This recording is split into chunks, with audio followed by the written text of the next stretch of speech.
तो आज हम जिस मूवी को एक्सप्लेन करने वाले हैं, ये मूवी होने वाली है साउथ की डरावनी फिल्म। साथ में कॉमेडी भी, सस्पेंस भी, थ्रिलर भी, सब कुछ मिलने वाला है। तो मूवी स्टार्ट होती है जहाँ पर हमको एक विशाल सी देवी माँ की मूर्ति दिखाई जाती है। यहाँ पर एक आदमी जिसको हम बुलाएंगे ठाकुर, ठीक है। तो ठाकुर यहाँ पर सभी को बताता है कि 8-9 दिन के लिए इस मूर्ति की अच्छी तरीके से मरम्मत की जाएगी। जहाँ जहाँ भी स्क्रैच है या कोई भी कमी है उसको पूरा किया जाएगा और फिर 7-8 दिन बाद इस मूर्ति को दोबारा स्थापित किया जाएगा पूजा पाठ के साथ। अब यहाँ से सीन शिफ्ट होता है और हमको दिखाया जाता है एक मरघटा। तो इस मरघटे में कुछ आदमी लोग काला जादू कर रहे होते हैं। यहाँ पर ये तांत्रिक बताता है कि 7-8 दिन के लिए देवी माँ की मूर्ति की मरम्मत हो रही है, यानी कि उनका प्रभाव कम हो जाएगा और जो बुरी शक्तियाँ हैं उनको हम लोग वश में करके अपना कोई भी काम करवा सकते हैं। तो अब यहाँ पर ये सभी लोग मिलकर बुरी आत्माओं को बुलाने लगते हैं, पर तभी यहाँ पर एक बहुत ही ज्यादा ताकतवर आत्मा आती है। यह आत्मा इतनी ज्यादा ताकतवर थी कि यहाँ पर बैठे सभी लोगों की फट जाती है। ये तांत्रिक बोलता है कि भागो यहाँ से, आत्मा हमारी चैया मौत देगी। अब ये आत्मा शहर से गुजरने लगती है और यहाँ पर बैठा एक गूंगा पंडित इस आत्मा को देख लेता है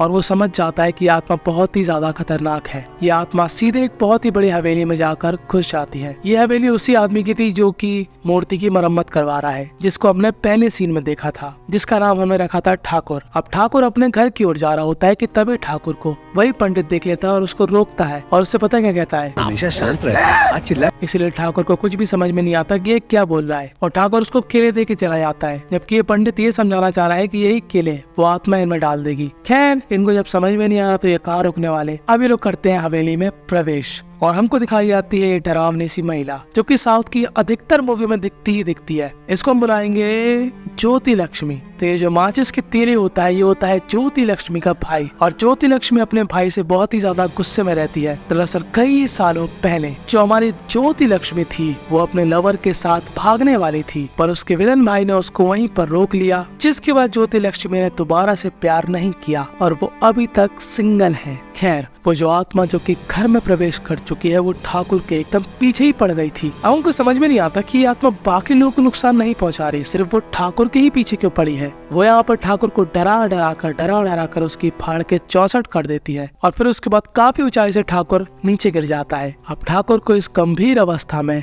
हॉस्पिटल ले जाया जाता है कि तभी काफी ज्यादा रफ्तार में और घबराई हुई अवस्था में ठाकुर का बड़ा बेटा यहाँ पर आता है, जिसको हम बुलाएंगे रवि। और यहीं पर ये लोग बात कर रहे होते हैं ठाकुर के छोटे बेटे की, जिसका नाम होता है किशन, जो कि अदर कंट्री में जाकर अपनी गर्लफ्रेंड के साथ मौज मस्ती कर रहा होता है। और इसकी गर्लफ्रेंड को हम बुलाएंगे चित्रा। और जब ये बात किशन को मालूम चलती है कि उसके पिताजी की अवस्था काफी ज्यादा गंभीर है, तो पहली फुर्सत पे हमारा किशन इंडिया आ जाता है। और दूसरी तरफ हमको दिखाई जाती है ठाकुर की फैमिली, जो कि डिस्कस कर रही होती है कि ठाकुर साहब इतनी ऊंचाई से आकर गिरे कैसे। मुझे ऐसा लगता है कि हमको उस वैद्य को बुलाना पड़ेगा। तो यहाँ पर रवि कहता है कौन सा वैद्य? तो ये आदमी बताता है कि तुम्हारे पिताजी को एक वैद्य की दवाई काफी सूट करती है, हम लोग उसी को बुलवाते हैं। अब यहाँ से सीन शिफ्ट होता है और हमको उसी वैद्य का लड़का दिखाया जाता है। अब इस बंदे की होती है छोटी मोटी डोसे की दुकान, जो कि एक एक्सीडेंट की वजह से पूरी टूट फूट जाती है। तभी इसका असिस्टेंट उसको बताता है कि तुम्हारे पिताजी के लिए एक संदेश आया कि ठाकुर साहब की कंडीशन काफी खराब है और वो चाहते हैं कि तुम्हारे पिताजी उनका इलाज करें। पर प्रॉब्लम यहाँ पर ये थी, जो आदमी था जिसको हम बुलाएंगे संपर्क के पिताजी टै बोल चुके हैं काफी सालों पहले। तो संपर्क का असिस्टेंट उसको आइडिया देता है कि संपर्क उसके पिता का वेश रखकर और हवेली वालों को लूट कर माला माल हो जाए। अब हमको फिर से दिखाई जाती है हवेली, जहाँ पर किशन अब इंडिया आ चुका है। वो अपने पिताजी के पास बैठा है कि तभी यहाँ पर एक महिला आती है। इस महिला को हम बुलाएंगे नर्स, क्योंकि ये नर्स ही होती है, जो कि दिखने में तो इतनी हॉट होती है पर पता नहीं कौन सा जादू कर रही होती है। और हमको देखने में ऐसा ही लगता है कि यही वो औरत है जो कि इस हवेली के लोगों को नुकसान पहुंचा रही है। अब यहाँ पर किशन का एक भतीजा भी होता है जिसको हम बुलाएंगे छोटू, जिसको वो आत्मा कहीं ना कहीं दिखती रहती है। अब छोटू किशन के पास आता है और उससे कहता है कि मुझे आपसे काम है। छोटू किशन को अपने कमरे में ले जाता है और किशन जैसे ही यहाँ पर कंबल उठाता है वो क्या देखता है कि छोटू तो यहाँ पर सो रहा है, तो उसको बुलाकर कौन लाया। और अब वो बहुत ही ज्यादा घबरा जाता है और वो भागकर फिर से अपने पिताजी के रूम में जाता है और वो क्या देखता है कि उसके पिताजी हवा में तैर रहे हैं और वो काफी मुश्किल से अपने पिताजी को नीचे लाता है। अब किशन की ये देखकर लिटरली फट गई थी कि देख क्या हो रहा है यहाँ पर। और अगले ही दिन एंट्री होती है हमारे संपर्क की, जो कि अपने पिता की वेशभूषा में आया था, जिसको देखकर हमारी ज्योति काफी ज्यादा एक्साइटेड हो जाती है, क्योंकि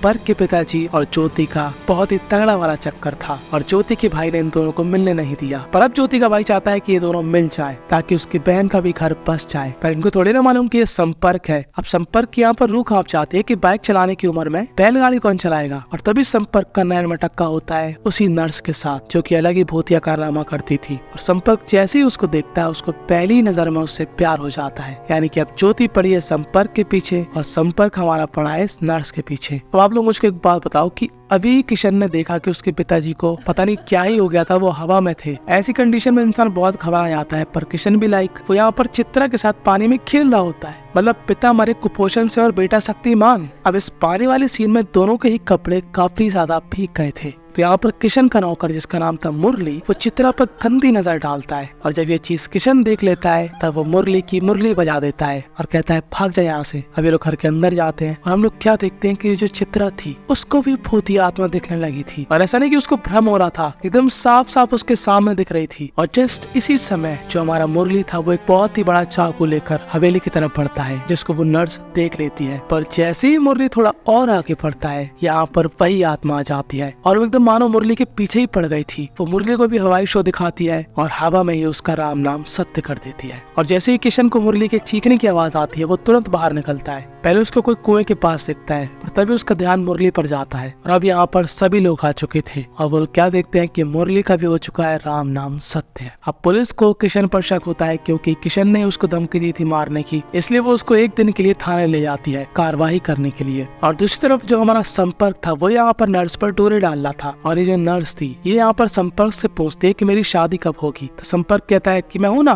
मैं काफी आसानी से बता सकता हूँ। कल तुम तुलसी के साथ चक्कर लगाना और जो भी इंसान तुमको सबसे पहले दिखे वही इंसान होगा तुम्हारा होने वाला पति। तो नर्स कहती है ठीक है। दरअसल संपर्क का ये प्लान था कि जैसे ही ये नर्स उस तुलसी के साथ चक्कर लगाएगी संपर्क उसके सामने प्रस्तुत हो जाएगा। और संपर्क यहाँ पर अपनी वेशभूषा पूरी तरीके से चेंज कर लेता है। वो अपने मूंछें काट देता है और बालों को काला कर लेता है। पर फिर से उसके पीछे ज्योति पड़ जाती है। वो कहती है वाओ, ऐसा लग रहा है कि तुम अभी अभी जवान हुए हो, प्लीज अपनी जवानी दिखाओ और मेरी भूख मिटाओ। संपर्क यहाँ पर फट जाती है और वो यहाँ से भागने लगता है। और जैसे यहाँ पर इस नर्स के साथ चक्कर कंप्लीट होते हैं संपर्क उसके सामने आने की कोशिश करता है कि तभी उसको ज्योति खींच लेती है और नर्स के सामने आ जाता है एक नया आदमी। ये आदमी होता है चित्रा का भाई। दरअसल चित्रा ने ही उसको यहाँ पर बुलाया था क्योंकि चित्रा काफी डर गई थी क्योंकि किशन को गिरफ्तार कर लिया गया था। अब इस नर्स के लिए यही है उसका फ्यूचर हस्बैंड और संपर्क का कट चुका है पत्ता। अब चित्रा के भाई को हम बुलाएंगे अभिषेक। अब अभिषेक यहाँ पर चित्रा से पूछता है कि आखिर घर में चल क्या रहा है। तो चित्रा यहाँ पर बताती है कि पता नहीं कुछ अजीब सही हो रहा है। किशन ने देखा कि उसके पिताजी हवा में है,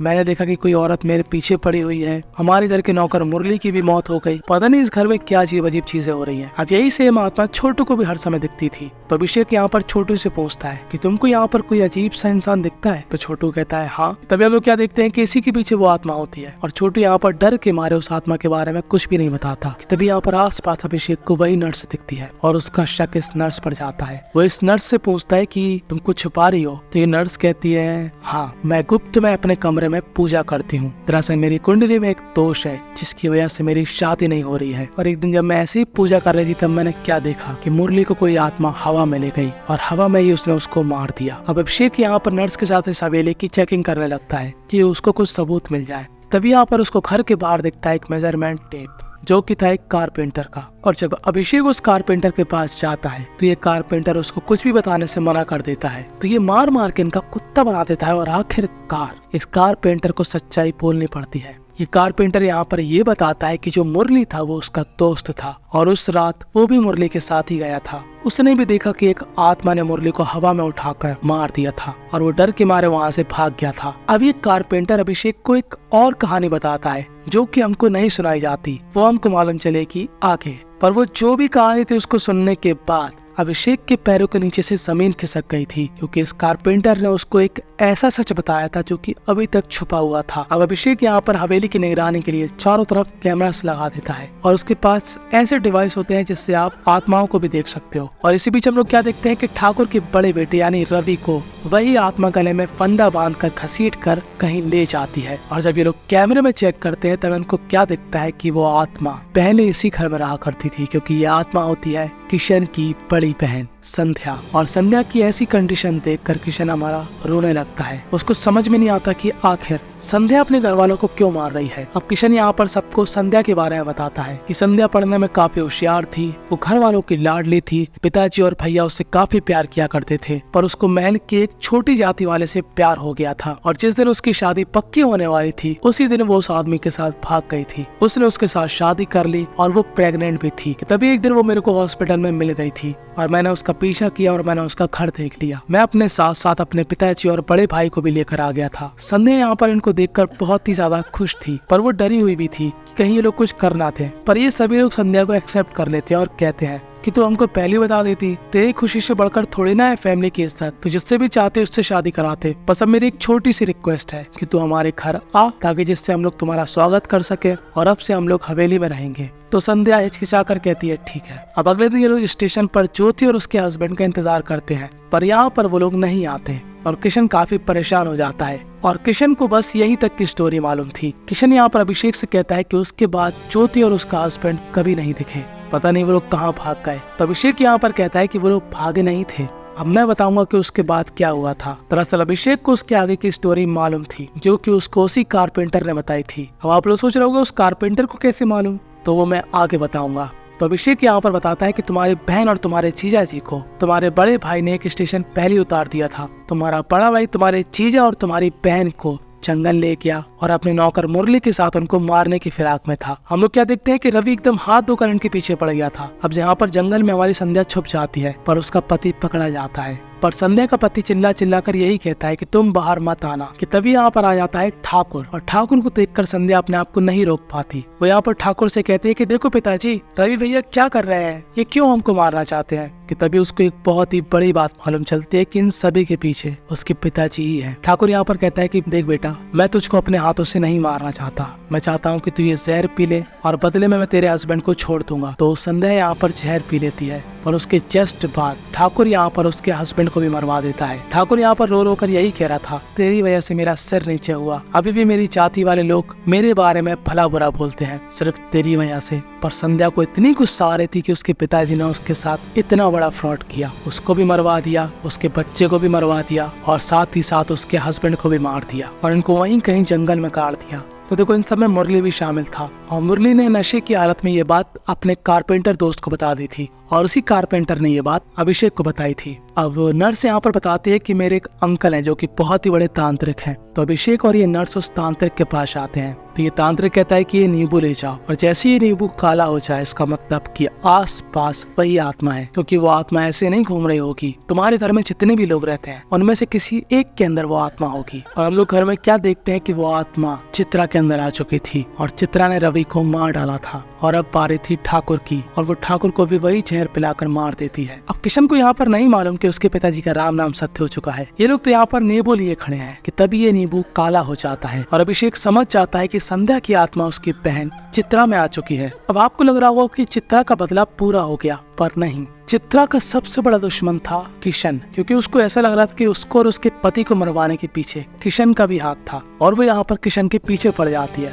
और वो तांत्रिक यहाँ पर इनको ये बताता है कि अगर उस आत्मा को कंट्रोल करना है तो मैं उस आत्मा को बस दूसरे शरीर में डाल सकता हूँ, ताकि जो दूसरे शरीर की पवित्र आत्मा है वो शैतानी आत्मा को कंट्रोल कर सके। तो उस आत्मा को अपने बॉडी के अंदर लाने का डिसीजन लेता है अभिषेक। अब अभिषेक के ऊपर यह आत्मा पूरी तरीके से हावी हो चुकी थी। वो पंडित इस आत्मा को कंट्रोल करने की कोशिश कर रहा था कि तभी इस पंडित की भी तबीयत खराब हो जाती है और संध्या की शैतानी आत्मा बस के बाहर हो जाती है, और वो पीछे पड़ी हुई थी किशन और रवि के छोटे बेटे के। यहाँ तक कि वो मंदिर के अंदर भी घुस जाती है, क्योंकि इस समय देवी माँ की स्थापना नहीं हुई थी, तो शैतानी शक्ति अभी ताकतवर थी। पर लास्ट मोमेंट में देवी माँ की स्थापना हो जाती है और अभिषेक की बॉडी से संध्या की आत्मा बाहर निकल जाती है। यानी कि अब इस मूवी का दी एंड आने वाला है। एंड सीन में हम लोग क्या देखते हैं कि जो हमारा अभिषेक है वो अपनी फिल्म की शूटिंग के लिए निकल जाता है, और उसके साथ आ जाती है नर्स भी, और जो ज्योति है वो अभी भी संपर्क के पीछे पड़ी है, पर संपर्क यहाँ पर उसको क्लियर नो कर देता है। तो ज्योति यहाँ पर संपर्क को जहर वाली चाय पिला देती है और कहती है कि इसका इलाज सब मेरे पास है, तो तू अब से मेरे ही पास रहेगा। और बस